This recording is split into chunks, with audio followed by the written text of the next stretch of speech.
On va donc à ce moment-là commencer par la première keynote de cet après-midi et j'invite à me rejoindre sur scène Jean-Baptiste Djebbari, ancien ministre français des Transports en 2019-2022 pour parler du thème « Réinventer les mobilités ». Merci beaucoup Jean-Baptiste d'être avec nous et je vous laisse donc la scène. Merci beaucoup. Et donc j'ai bien conscience d'être à la fois dans un moment compliqué de rupture de pause et d'hyperglycémie. Ce qui va rendre le début du propos un peu compliqué, mais je vais essayer dans les 10 minutes que nous avons ensemble de vous livrer d'abord quelques réflexions sur les constats du monde de la mobilité, de son évolution au gré aussi des crises récentes, notamment la crise du Covid, les crises énergétiques, de l'inflation et l'incertitude géopolitique. Vous livrez ensuite quelques convictions plus personnelles, d'ordre politique et un peu philosophique sur ce monde des mobilités, et puis de nous inscrire en troisième temps sur les solutions concrètes, puisque c'est bien l'objet de l'agenda de ce forum, et je remercie encore Lionel Lemot, que je n'aperçois pas pour l'instant, de son invitation. S'agissant du constat, il y a, s'agissant de la mobilité en général et à l'échelle du monde, des faits têtus et des limites objectives.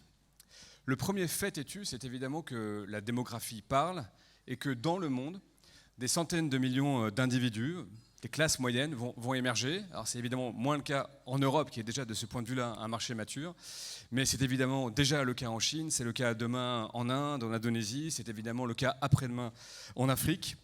Et cette émergence des classes moyennes s'accompagne évidemment de mobilité, de connectivité accrue. C'est parfois vu comme une évolution sociale et économique normale. C'est souvent aussi considéré comme un droit.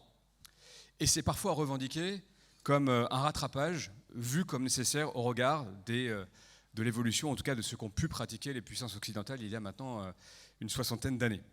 Et donc ce fait démographique, il est extraordinairement têtu et il faut peut-être voyager un peu plus pour s'en rendre compte.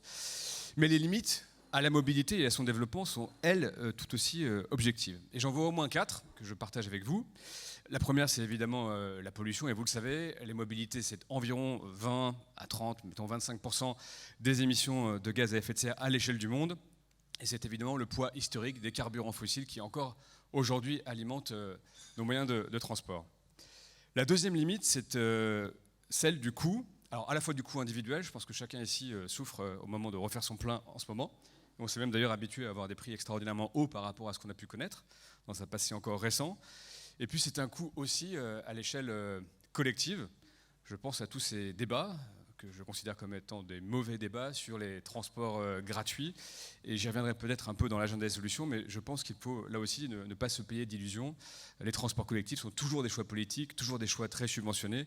Et évidemment, ce qui est subventionné se paye in fine par l'argent du contribuable ou par l'usager. Donc il y a un sujet de coût, et il y a une limite par le coût de ce que peut accepter à la fois la société et l'individu. La troisième limite, elle est peut-être plus moderne, plus contemporaine. Je me souviens qu'en 2020, quand le Covid nous a un peu tous frappés, le temps était à considérer que le monde ne serait plus jamais comme avant, que le télétravail, que la visioconférence allait s'imposer ici, maintenant et pour toujours comme une forme de substitution au déplacement des êtres humains. Et je constate que partout en Europe et singulièrement en France, il y a d'abord une forme de normalisation de ces activités nouvelles. En définitive, la part de la mobilité a un peu varié, mais n'a pas extraordinairement changé en volume, et la croissance est toujours devant nous. Et que ce faisant, nous devons aussi un peu repenser ce qui était prédit en 2020 comme étant un temps de rupture et des changements qui allaient être extraordinairement substantiels sur ce sujet. La troisième limite, après le coût, le prix et finalement le poids du digital, c'est une limite un peu plus éthique. Je pense qu'on peut assez facilement se convaincre qu'à l'heure de ChatGPT et autres technologies, le secteur des transports est un secteur qui est facilement automatisable. Aujourd'hui, un avion automatique, c'est un drone, et c'est assez facile à développer, et c'est assez bien maîtrisé sur le plan opérationnel et technologique. Mais la question qui se pose devant nous, c'est de savoir si tout ce qui est technologiquement possible est politiquement souhaitable. Et je pense que s'agissant du secteur des transports, on peut assez facilement se convaincre que l'augmentation du système par la machine, voire l'hybridation du système avec la machine, avec la technologie, avec l'intelligence artificielle est souhaitable, mais qu'en revanche la substitution, notamment de l'être humain, ne l'est pas. Et ça renvoie évidemment ça à des considérations et à des choix politiques, et in fine, en tout cas en conséquence, à des choix de régulation que nous devrons faire certainement à l'échelle européenne. Cette première partie sur les constats fait un peu le lien finalement avec les quelques convictions que je voulais vous partager, plus sur des considérations d'ordre politique et philosophique. La première considération politique sur la mobilité, c'est évidemment qu'il y a une tentation très française d'aller vers un modèle organisé de façon décroissante, assez autoritaire, qui considère qu'il serait loisible de se déplacer en avion 4 fois par vie, qu'on devrait tous être titulaires d'une carte de crédit carbone qui organise la restriction de nos déplacements. Et je trouve évidemment ce projet de société tout à fait effrayant à titre personnel, pour au moins 2 raisons. D'abord, c'est parce que j'aime l'avion, mais ça c'est la 3e raison, et je plaide coupable de ce point de vue-là, mais pour 2 raisons plus objectives. La première raison, c'est que ce type de système autoritaire sur le plan politique, sans refaire d'histoire et d'histoire de bar PMU, mais on a vu ce que ça a donné, ce sont des systèmes qui sont en général assez peu respectueux des libertés individuelles et assez peu soucieux des conséquences sur la prospérité collective. Et la deuxième raison, qui est encore plus substantielle, c'est que ça ramène l'être humain, pour ses déplacements, pour la mobilité, à des contingences assez primitives, et finalement les déplacements ne seraient là que pour combler un besoin qui est un besoin physique. Or, l'être humain, et l'histoire des sociétés, l'anthropologie nous le montre et nous l'apprend, est un être essentiellement social qui se déplace pour ses besoins sociaux, pour travailler, pour se soigner, pour organiser la vie en collectivité, parfois pour se divertir, et souvent aussi pour organiser la solidarité, voire résoudre des conflits. Et je pense qu'on peut, au moment où le monde va mal, où les conflits sont partout et de plus en plus proches de nous, se convaincre que la relation, la bonne relation entre les personnes, et donc la connectivité entre les personnes permises par le transport, permet là aussi certainement de nous sortir d'un passe assez majeur, pour le coup sur le plan même de notre capacité à continuer à vivre ensemble. Et finalement, ma deuxième réflexion un peu philosophique, elle est connexe, c'est qu'on a bien souvent, d'ailleurs même dans le vocable transition écologique, tendance à considérer que cette transition, elle est d'abord un humanisme, d'abord un altruisme. Or, cette transition écologique, elle est, si on regarde les choses un peu froidement, assez égoïste, parce qu'elle consiste simplement à préserver l'habitabilité de la Terre pour nos propres besoins, pour continuer à développer notre activité humaine, pour nous, pour nos enfants, à continuer à y développer de bonnes choses, parfois à y accommoder nos propres turpitudes, mais c'est un impondérable que nous devons, pour notre propre intérêt, nos propres intérêts, préserver la planète de ce point de vue-là. Certains pays l'ont mieux compris que d'autres. Et certains l'ont organisé comme ça, ont encapsulé leur stratégie écologique au sein de stratégies économiques d'influence. On peut se convaincre assez facilement qu'une entreprise comme Tesla l'a fait, qu'aujourd'hui l'IRA américain participe de cette reconquête économique et d'influence. On peut observer, même d'un peu plus loin, que la stratégie chinoise a été celle d'une planification très agressive sur le plan de la création de chaînes de valeur dans la transition écologique. Pensez aux panneaux solaires, aux panneaux photovoltaïques, pensez aujourd'hui à l'économie de l'hydrogène qui se développe très vite aussi en Chine. Et donc je pense qu'il faut peut-être, de ce point de vue-là, sur le plan un peu philosophique et sur le plan du narratif politique, sortir de cette impression que la transition est avant tout une contrainte, pour essayer de l'envisager à la fois comme une nécessité, mais aussi comme une opportunité absolument fantastique, et donc construire un narratif d'adhésion, parce qu'on n'arrive à rien dans nos sociétés sans susciter une adhésion très forte et un enthousiasme très fort. Et cet enthousiasme-là, il existe ailleurs, et je souhaiterais que plutôt parfois que d'importer des conflits, on importe aussi cette bonne énergie-là. Ça me permet de faire peut-être la transition sur ma dernière partie pour vous parler un peu, parce que finalement c'est l'objet de l'agenda des solutions.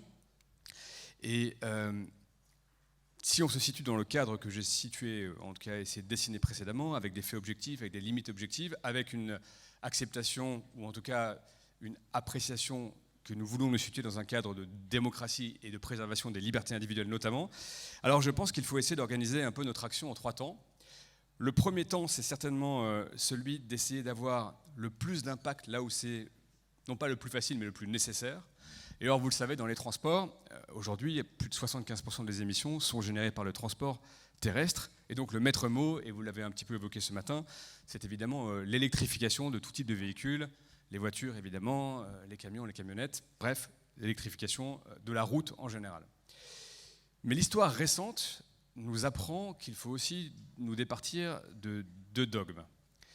Le premier dogme, c'est de penser que le politique peut décider de la technologie. À bien des égards, il y a eu une tentation de décréter une technologie qui allait être pour les véhicules, celle de la voiture à batterie électrique et pour toujours. Et on voit bien que ça a entraîné deux phénomènes. D'abord, un premier phénomène de dépendance, et on a vu à quel point, notamment pour les véhicules à batterie électrique, et moi je salue tous les intervenants de ce matin qui montrent aussi à quel point les choses s'accélèrent ici en France, mais on voit bien qu'on a recréé des dépendances sur les matériaux, sur les centres de purification, des dépendances géopolitiques qui pour le coup sont assez peu résilientes à des crises géopolitiques qu'on peut imaginer un jour plus à l'est, en Chine et à Taïwan par exemple. Donc se prémunir de ce dogme par le choix scientifique, technologique du politique, en tout cas de façon un peu univoque. Le deuxième sujet, et on le voit bien, c'est qu'on n'est jamais toujours surpris que par la façon dont se déroulent les choses. Et ce qu'on avait imaginé en 2020, j'en parlais du numérique tout à l'heure, évidemment se produit aussi sur la mobilité légère. Par exemple, en 2020, un très grand élan pour le secteur de l'hydrogène. On voit bien que le secteur de l'hydrogène aujourd'hui commence plutôt par la mobilité lourde, commence plutôt de façon plutôt moins rapide que celle qui avait été envisagée à l'époque. Alors ça renvoie à plein de sujets.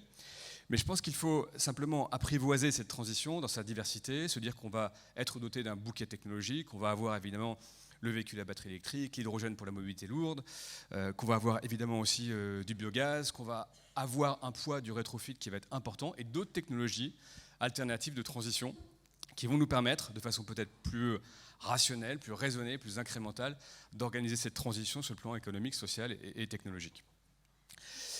Le deuxième dogme, et je vais l'écarter plus rapidement, c'est le dogme qui consiste à penser que la norme seule peut changer le monde. Et c'est une approche assez européenne, je dois dire, de penser et de toujours commencer par la norme sans totalement se préoccuper du plan industriel et économique. Et j'ai souvent dit, mais je suis assez en accord avec moi-même sur le sujet, que pendant que les Européens faisaient des normes, les Chinois faisaient des voitures électriques. Et dans quelques années, on aura l'Europe qui aura organisé sa transition et sa décarbonation des transports, et on verra beaucoup de véhicules électriques chinois, de bonne qualité, très abordables. Et tout patriote que nous sommes, j'imagine que nous aurons ce dilemme en tête de savoir si nous devons acheter chinois ou pas, avec, disons-le quand même, assez peu de moyens de défense objectifs, dans la mesure où pour un temps relativement long, nous dépendons géopolitiquement sur les matériaux, sur la purification, d'une partie de la chaîne de valeur chinoise pour le véhicule électrique.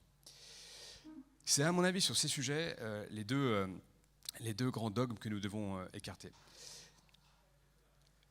Le deuxième volet de l'action que nous pouvons engager, c'est évidemment, s'agissant pour le coup du reste des transports, et donc des transports qui peuvent être remplacés utilement par d'autres moyens que la voiture. Et évidemment, il faut l'organiser de la façon la plus dynamique possible, plus de trams, plus de métro, plus de vélos, plus de mobilité douce et plus de transports en commun, partout où c'est possible, là aussi en nous départissant, à mon sens, de deux mauvais débats.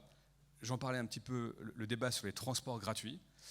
La gratuité des transports n'existe pas, c'est à la fin l'usager qui paye ou le contribuable qui paye, qu'il soit entreprise ou évidemment ménage. Et puis le deuxième débat que j'ai oublié mais qui me revient sur je l'oubliais. Ça permet de gagner une minute, mais ça me reviendra peut-être tout à l'heure. Et donc je pense que ces débats, ils sont des débats qui mobilisent beaucoup de l'attention publique, beaucoup parfois aussi d'antagonisme, ils permettent assez peu d'avancer.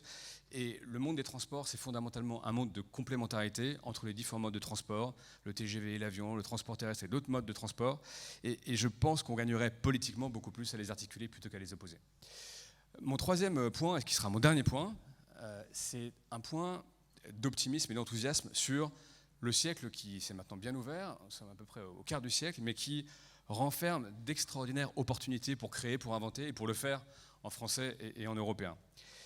Pour m'intéresser au jour le jour à ces sujets, je suis absolument convaincu que ce siècle verra des nouveaux avions supersoniques et propres, verront les aéroports et les ports se transformer en hub énergétique et logistique, que la part, par exemple, du transport fluvial dans la décarbonation des centres-villes va être absolument majeure, que nous allons pouvoir créer des filières de carburant propres à l'usage des industries automobiles, aéronautiques, maritimes, et que ce faisant, et parce que le sous-jacent de la façon dont fonctionne notre transport est énergétique, nous pouvons nous projeter dans une deuxième partie du siècle où les Français, les Européens pourraient maîtriser par exemple des technologies du type fusion nucléaire pour bénéficier d'une énergie électrique décarbonée, produite de façon massive, et que tout ça évidemment participe un peu de l'imaginaire qu'on peut se construire, du rêve, participe d'une forme de projet fédérateur, mais participe surtout d'une forme de prospérité retrouvée sur des sujets sur lesquels on a un peu parfois abdiqué l'innovation disruptive et sur lesquels on a un peu parfois abdiqué le rapport de force et notre capacité, nous, Français et Européens, à construire des poumons de prospérité pour demain. Donc pour toutes ces raisons, et d'ailleurs, surtout pour la raison d'être heureux d'être là devant vous aujourd'hui, de partager ces quelques instants avec vous, je voulais vous dire en conclusion 3 choses. La première chose, c'est que la période, je le disais, que nous vivons, elle est à bien des égards inquiétante, mais elle est aussi inspirante. Et je pense que nous ne devons jamais nous départir de cet optimisme qui doit être aussi une volonté, qui doit se traduire dans la vie politique, qui doit se traduire dans les normes, dans la vie des acteurs que vous êtes, économiques, et évidemment des acteurs financiers. La deuxième chose que je voulais vous dire pour conclure, c'est que la France, et ce ne sont pas que des mots, au titre de sa gloire du passé, a une forme d'impérieuse nécessité de participer de ce changement du monde et de le faire avec beaucoup d'intention, beaucoup d'envie et beaucoup d'optimisme. Et la troisième chose, c'était de vous dire que ce forum, fondamentalement, il participe parce qu'il s'inscrit dans des solutions concrètes de la création, de la réinvention de la mobilité et au-delà, et de la création d'un futur désirable. Donc pour toutes ces raisons, je vous d'abord remercier de m'avoir écouté et je vous souhaite une très bonne après-midi. Merci à vous.